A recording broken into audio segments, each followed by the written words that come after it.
Factoring trinomials, day one. We're going to be factoring trinomials of the form of x squared plus bx plus c. So let's FOIL this thing out real quick here. And foiling just means you FOIL out, or you distribute the x throughout, and then you distribute the 2 throughout, and you would get x squared plus 3x for the reds, and 2x and 6 for the I and the L of FOIL. And then you combine your like terms, and you get the answer of x squared plus 5x plus 6. It's the middle terms is going to be my biggest concern. So with that in mind, we're going to look at on the side here, if they are of the form x squared plus bx plus c, that plus sign means they're going to be the same sign because the last terms will be, positive times positive or negative times negative to give me a positive value there. And then if it is the same sign, then you're going to look at the sign in front of the middle term. That'll be your indicator. So in this case, they're both going to be positives. Now if it was same idea, a plus sign in front of the c meaning same sign, and if the indicator in the middle term was a minus sign, that means a minus and a minus because negative times negative is positive third term. So with that in mind, let's look at this one here. We have a plus sign right there, which means same sign, and they're both going to be positive. So right off the bat, I could make a double parentheses and put plus and plus there. Then of FOIL, my first term is x squared. How I get an x squared is x times x, so I could also put x times x because that's my only option of getting x squared at this point. And then my last term is a positive 8. Now in order to get a positive 8, it's 1 times 8 or 2 times 4. Now I guess you could consider negative 1 times negative 8 and negative 2 times negative 4. But like I said, both of them are going to be plus plus, so I could eliminate that as a possibility. Now remember, outside terms and inside terms added together have to give me the plus 6. So in this case, what's going to give me a plus 6? Probably the 2 and the 4, it looks like. So if I put a plus 2 here and a plus 4 there, or vice versa, I'd get x times 4, which is 4x, and I'd get 2 times x, which is 2x, and 4x plus 2x is 6x. That's my middle term. So I already have the x squared, I already have the plus 8, and now I have the plus 6x for the middle. So that answer is my unfoiled or factored polynomial. All right, let's look at the next one here. Again, we'll look at that sign, which means same sign. Since it is the same sign, then you look at that, and that's my indicator, and they'll both be positives.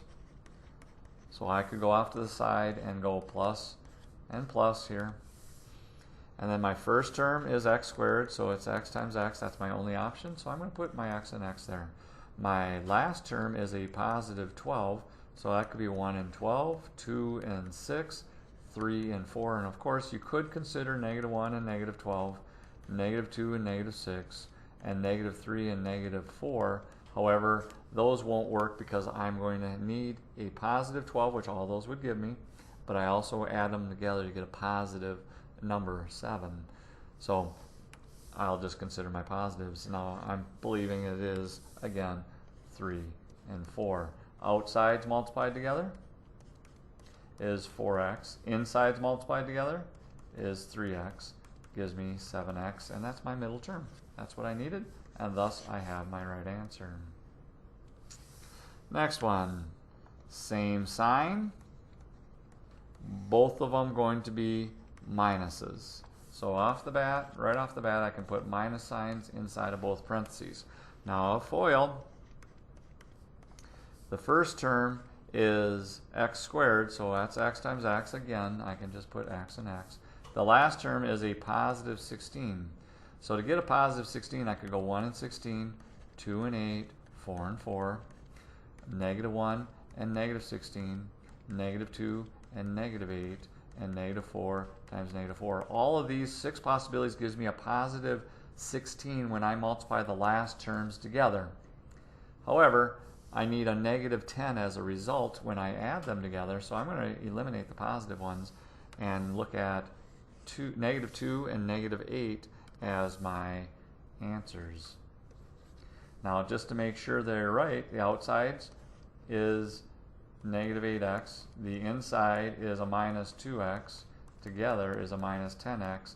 That's my middle term. That's what I needed. That's my answer. Last term on this page, our last question on this page, same sign, both of them minuses. So I know that I'm going to have a minus and a minus. So my first term multiplied together is x squared, so I just know that I need an x in both of the first places of the parentheses because FOIL has x times x.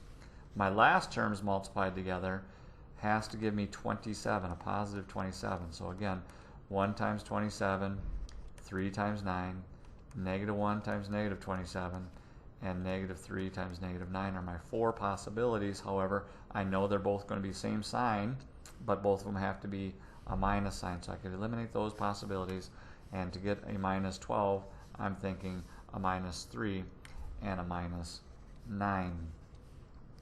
Outside, inside, just to verify, we will have minus 9x and a minus 3x, which is a minus 12x.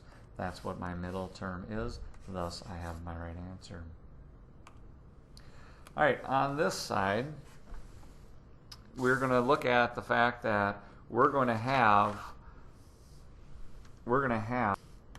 a minus sign in front of the third term. So our problems are actually going to look like this: x squared plus bx minus c, or x squared minus bx minus c. Having a minus sign right there, all that means is my last two terms of parentheses, one's going to be a positive and the other has to be a minus, because that's how I'm going to get a negative last term. We don't even look at the middle terms yet. So I know that my parentheses will have a plus and a minus because of the minus 12. So off to the side, I could put a plus, I could have put a minus right away if I wanted to. I will look at my first term, outside, inside, added together, and my last term. First term is x squared, so that's x times x, so I know that one. My last term is a minus 12, so I know one's positive, one's negative, so it could be 1 and negative 12, or it could be negative 1 and positive 12, 2 and negative 6, or negative 2 and positive 6, 3 and negative 4, or negative 3 and positive 4. I have to consider all of them as a possibility. They all multiply together to give me a minus 12, so I have to use one of those 6, but I also need it to be a positive 1x. And I believe I'm looking at a minus 3 and a plus 4. So I'll put the plus 4 here and a minus 3 there. Outside and inside of FOIL is minus 3x and a plus 4x. That gives me a minus 1x, and that's what I needed. Thus, I have my right answer. Again, looking at that sign, one's a plus, the other's a minus. So starting right off the bat, parentheses, parentheses, one a plus, the other a minus. First term, inside, outside, last term. So the first term is x squared, that's x times x, so I could put an x in both spots. The last term is a minus 18. That'd be 1 and negative 18, negative 1 and positive 18, 2 and negative 9 is a possibility, negative 2 and positive 9, 3 and negative 6, or negative 3 and positive 6. Which one will give me my middle term of a positive 3? Looks like the last one. So it looks like a minus 3 and a plus 6. Outside, inside, just to verify. Gives me a minus 3x and a plus 6x. That's 3x. That's what I needed. Thus, I have my right answer. This one here, same thing. One's a plus, the other's a minus. So I could do that right off the bat. 1 plus, 1 minus. And my first term is x squared. That's easy enough. X times x.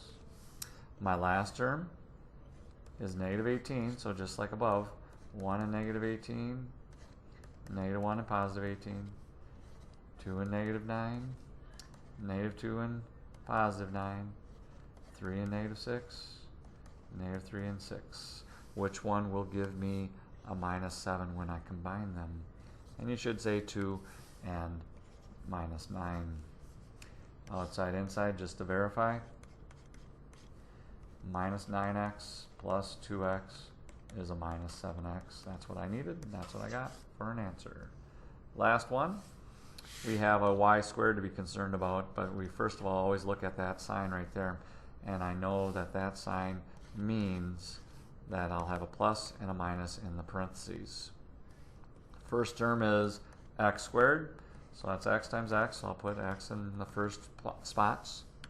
The last term is a minus 20y squared, and I know it's a y squared, so I know I can split up the y's as y times y to give me a y squared. So I'm just going to focus in on the number itself. So 1 and negative 20, negative 1 and positive 20 is a possibility, 2 and negative 10, or negative 2 and positive 10, 4 and negative 5, or negative 4 and positive 5. Which one will give me a minus 1 in front of the xy?